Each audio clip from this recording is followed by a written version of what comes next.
आज आपके रज का ये चमत्कार है तो एक काम करो, पहले अपने चरण धुलवा लो। और क्या कह रहा है महाराज, मोहे पद पद्म पखारन कहू, मुझसे कहो कि मेरे चरण धो लो। अब ऐसा कौन होगा भैया जो कहे कि आओ हमारे पैर छू लो। भगवान से कह रहा मुझसे कहो कि मेरे आकर के पैर धो लो। और भगवान ने आज उसी का एहसान चुकाते हुए सुदामा जी महाराज के चरण धोए हैं। बढ़िया सुंदर स्नान करवाया है, रायसी वस्त्र पहनाए हैं और बढ़िया सुंदर शैया पर उनको निवास करवा दिया। भगवान आज चरण दबा रहे हैं सुदामा जी महाराज के। लक्ष्मी मैया ने स्वामी को सेवा करते हुए देखा तो स्वयं पंखा जलने लगे। सुखदेव महाप्रभु कहते हैं परीक्षित दर्शन कर लो, इससे बड़ा धनवान और कौन होगा इस संसार में जो साक्षात लक्ष्मीपति चरण दबा रहा है और लक्ष्मी मैया हवा कर रही है। इससे बड़ा तो और कोई पुण्यात्मा धनवान संसार में नहीं है। अब भगवान चरण दबाते दबाते पूछ रहे हैं, मित्र क्या तुम्हारा विवाह हुआ है?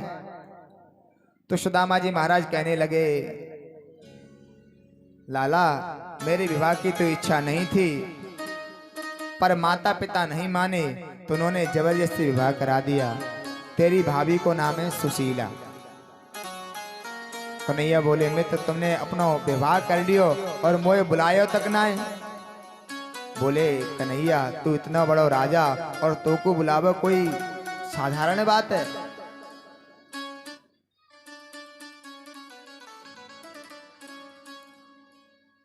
कन्हैया कहने लगे, देखो मित्र मैं भाव का भूखा हूं, मैं पदार्थ का भूखा नहीं हूं।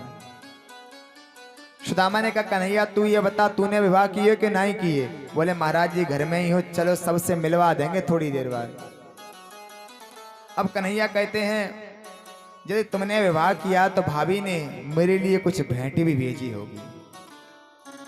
अब महाराज इतना बड़ा राजपाठ वैभव देख करके सुदामा जी महाराज मन में संकुचित हो गए और मन में सोच रहे हैं, त्रिभुवन की जहाँ संपदा अनधन के भंडार, वहाँ स्थान कहाँ पाएंगे मेरे चावल चार।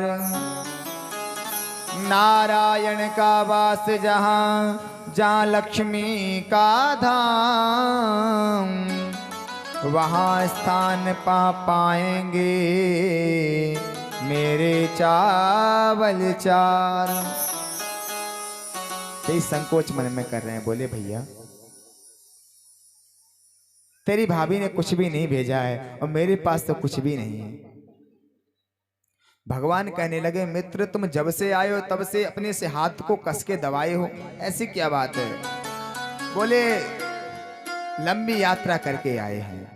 कन्हैया कहने लगे, मित्र तुम्हारी बचपन की आदत अभी भी नहीं गई। बोले, कौन सी आदत?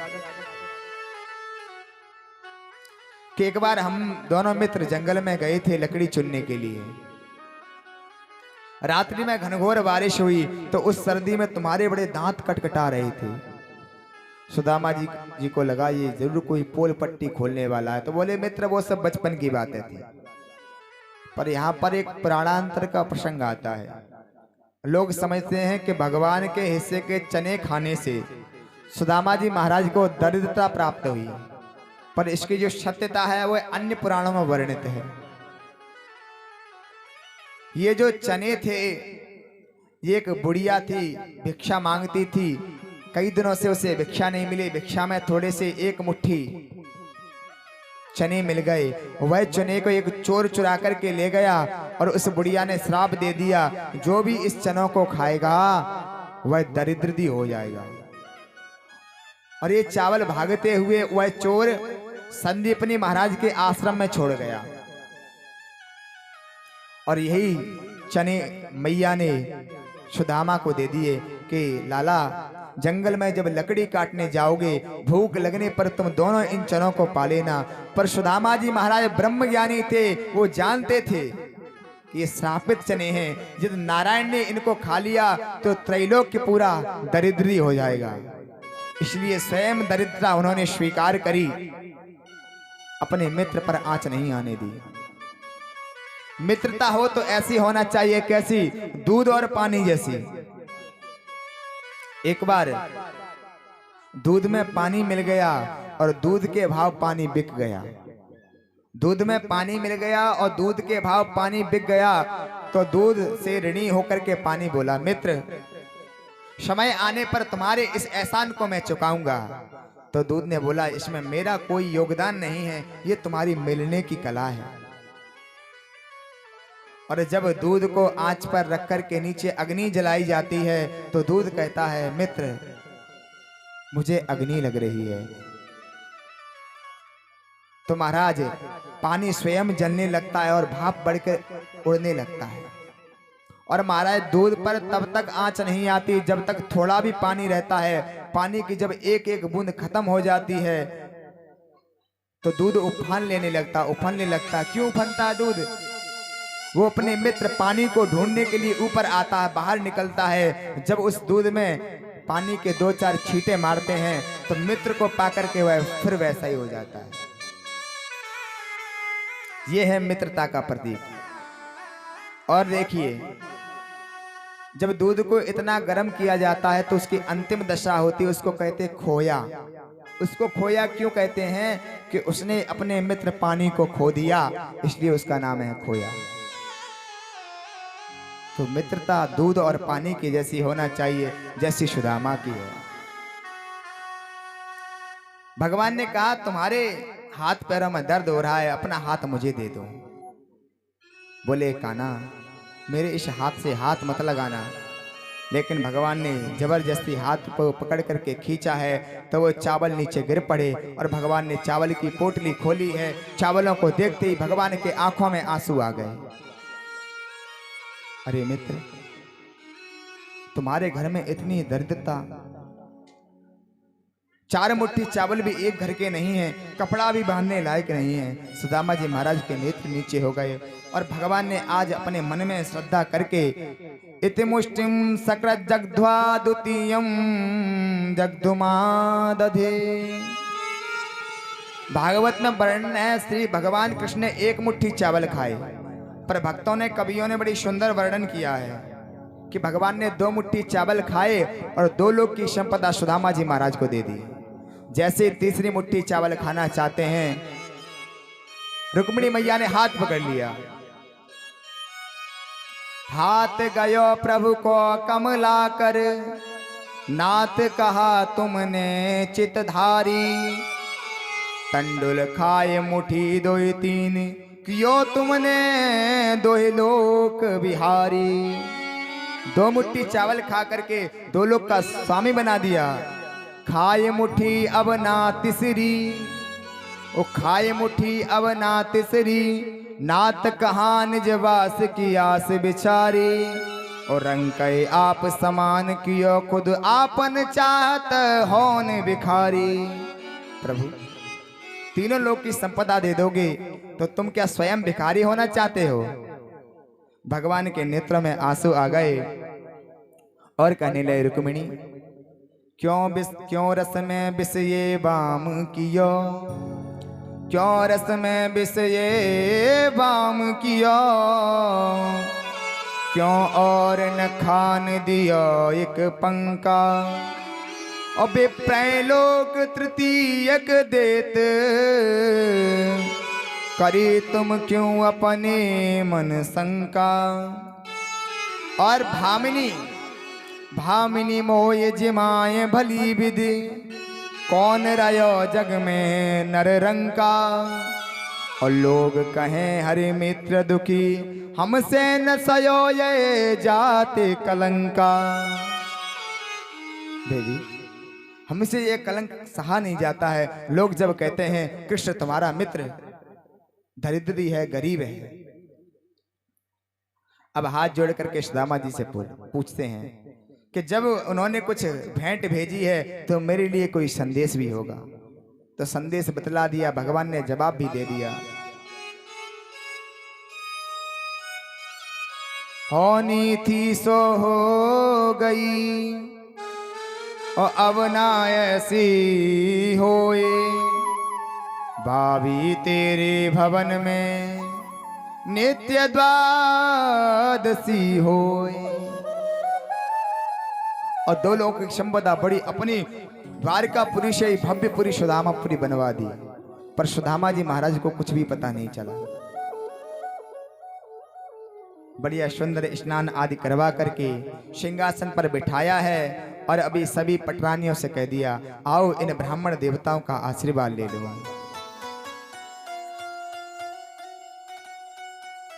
सबसे पहले रुक्मिणी मैया आई और सुदामा जी महाराज को दंडवत प्रणाम किया, मानसिक रूप से प्रणाम कर लिया, चरण जैसे छुए हैं, आशीर्वाद दे दिया, पुत्रवती भव, सौभाग्यवती भव, अखंड सौभाग्यवती भव। पीछे से सत्यभामा आ गई, उनको भी आशीर्वाद दिया। सुदामा जी बोले, अच्छा लाला तूने दो दो विवाह किए हैं? भगवान बोले, महाराज पूछो मत, मुझे शर्म आती है।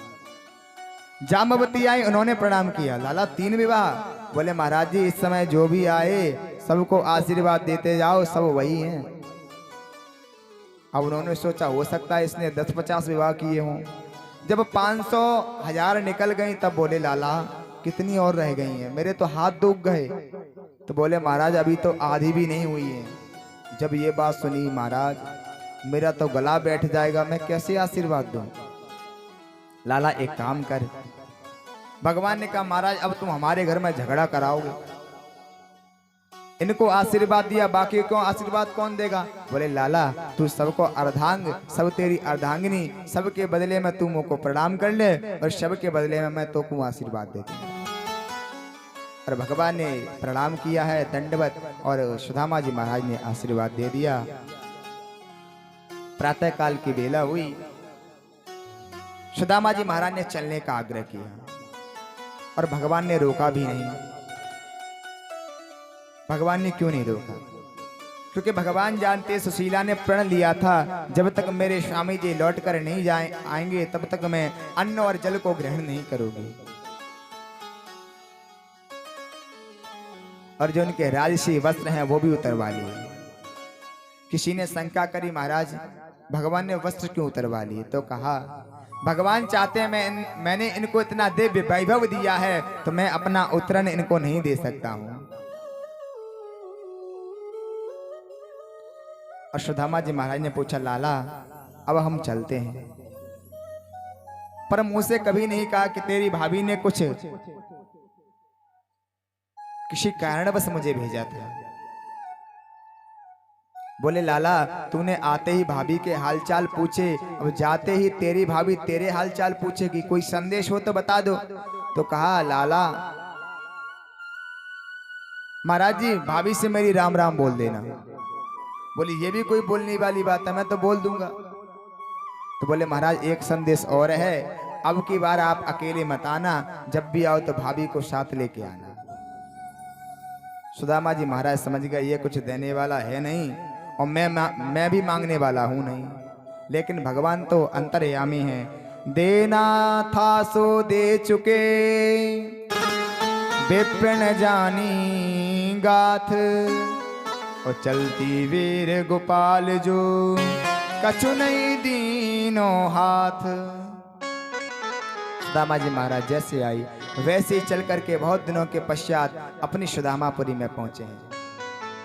तो वहां पर बड़े बड़े कांचन के दिव्य महल देखे हैं, तो उनको देख करके आश्चर्यचकित हो गए। मैं कहीं पुनः वापस द्वारिकापुरी में तो नहीं आ गया, मुझे लगता है मैं द्वारिकापुरी में आ गया। सुदामा मंदिर देखी डरे, यहां तो थी मेरी टूटी झुपड़िया, अब कंचन महल खड़े, सुदामा मंदिर देखी डरे। जैसे झरोके से झांकते हुए सुशीला ने देखा है मेरे स्वामी जी आ गए, तो हाथ में बढ़िया आरती की थाली सजा करके चल पड़ी। सुदामा जी महाराज ने सोचा लगता है कोई रानी आ रही है, तो एकांत में खड़े हो गए। सुशीला ने आकर के जैसे ही आरती घुमाने लगी, बोले सुदामा जी महाराज की। ध्यान से देखा, अरे सुशीला, ये नई नई साड़ी चमकती हुई थारी तेरे पास कहां से आई? बोली महाराज तुम्हें नहीं पता है? बोले नहीं। अरे तुम्हारे मित्र का ही सब चमत्कार है। घनश्याम की तरह जैसे बादल बरसते हैं, वैसे ही तुम्हारे उस मित्र का ही सब वैभव है, हमारा कुछ भी नहीं है।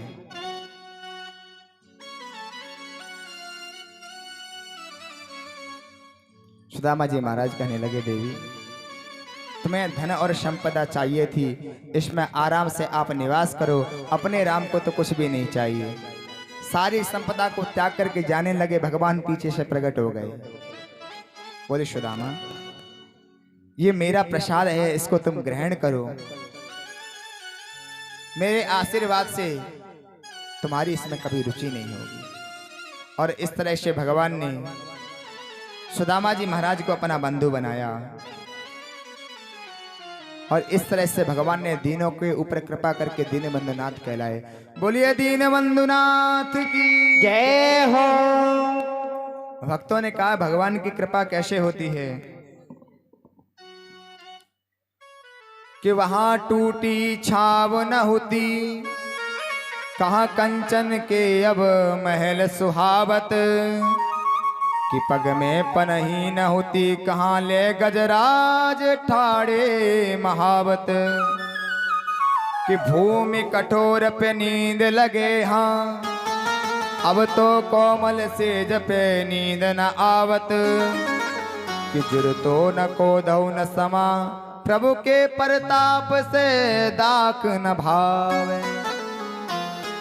जहां पर अन्न का एक कड़ भी नहीं मिल पाता था कभी कभी, आज वहां उनको दाकों और छुआरे भी नहीं भाते हैं। तो ऐसे भगवान ने कई दिनों पर कृपा करी है।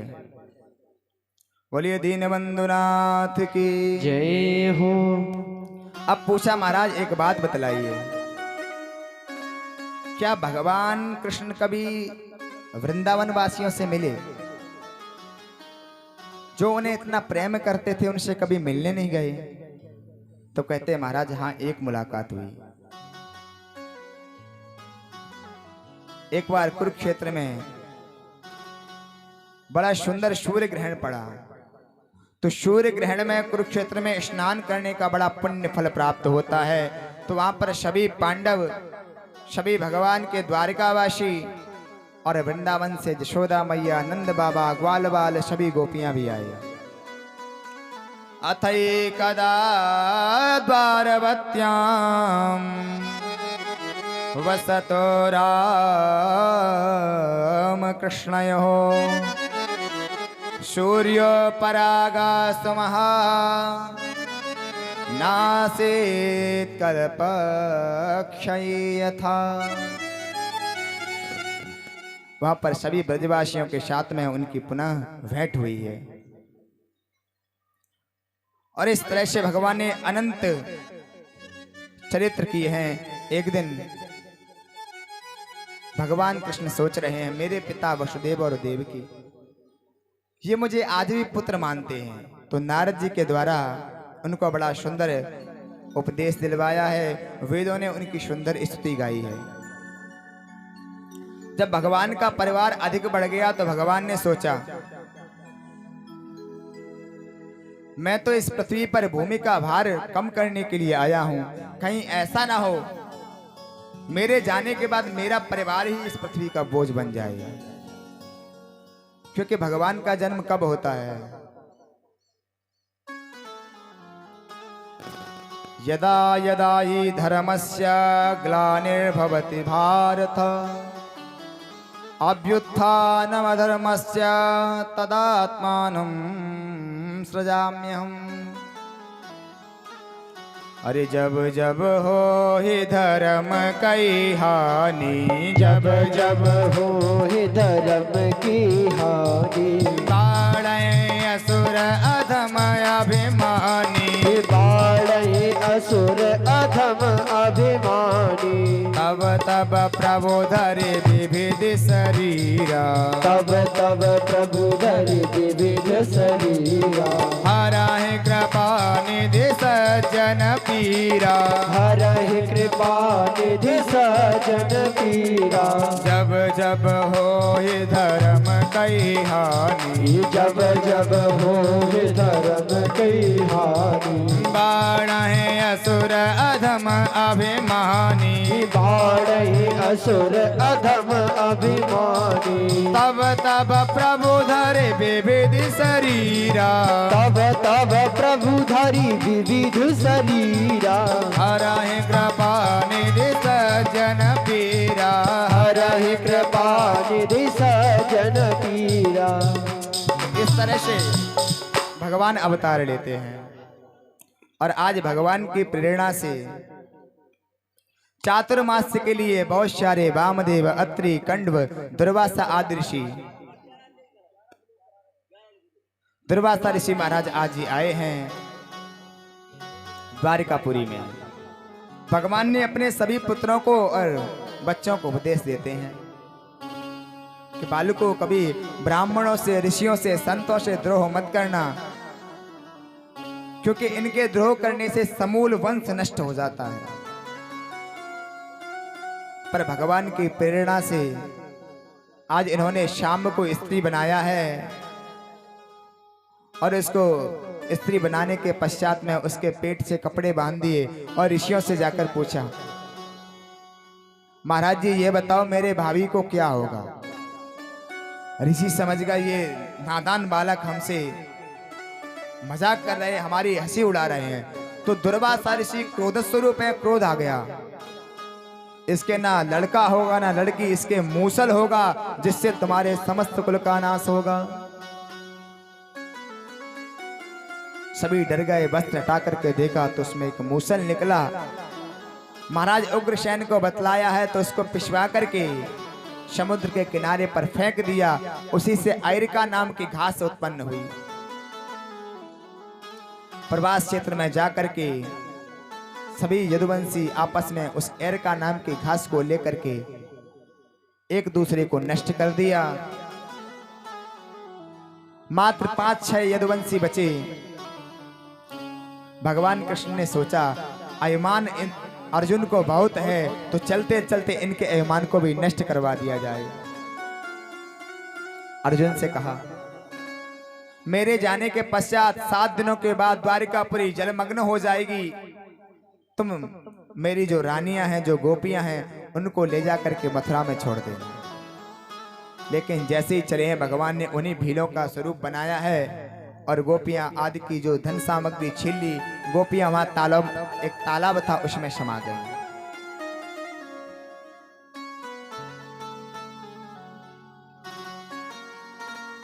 समय समय की बात है, समय बड़ा बलवान।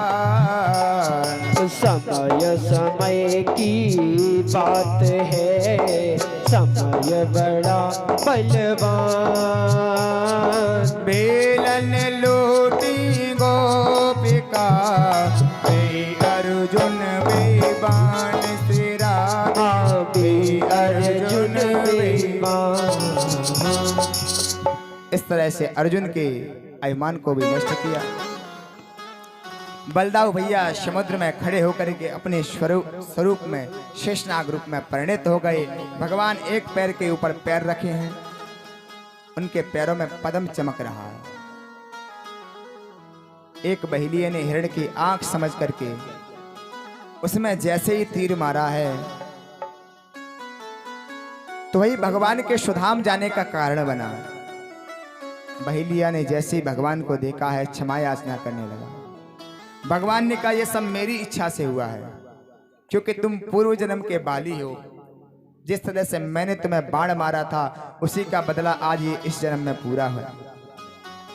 और भगवान की कृपा से वह बहेलिया दिव्य विमान में बैठ करके भगवान को धाम को गया।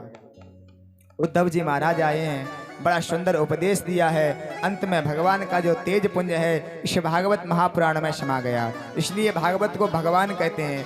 बोलिए भागवत भगवान की जय हो।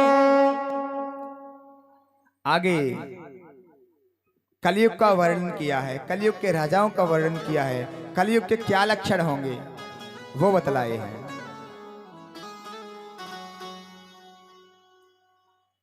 जब कलयुग में कुछ समय बचेगा तो उस समय शंबल ग्राम में विष्णु यश ब्राह्मण के घर में भगवान कल्कि का जन्म होगा। बोलिए कल्कि भगवान की